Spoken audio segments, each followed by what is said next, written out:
আম্মু বাড়িতে আছেন? হ্যাঁ, কি আছে?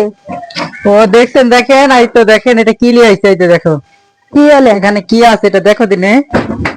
কালো পলিথিনে নিছি, সারপ্রাইজ মনে করো। দেখো এটা আমাদের গরিবের সারপ্রাইজ। আটা। হ্যাঁ, এটা উলি ময়দা নিয়ে আইছি। আজকে হচ্ছে রুটি খাবো, রুটি খাইতে মন যাইছে। আর আব্বু কিনা দিল, বুঝছো। খালি আটা না? ইয়া সহ চিনি? ও চিনিও আনছি, চিনি হইতে পটে আছে, ওটা দিয়ে হালা রুটি করবা। আর হচ্ছে দম দম করে আলুর দম দেখা হবে, সে মজা হবে, তাই না? রাত্রে কিন্তু ভাত রান্না না।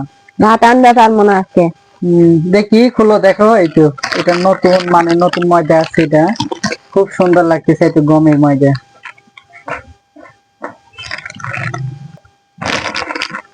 আটা নিয়ে আসছে, এখন আমি পিঠা করব। তো দেখছেন, দেখেন এই তো আটা নিয়ে চলে আসছি, এখন পিঠা হবে। তো পিঠা কিন্তু সেই সুন্দর লাগে।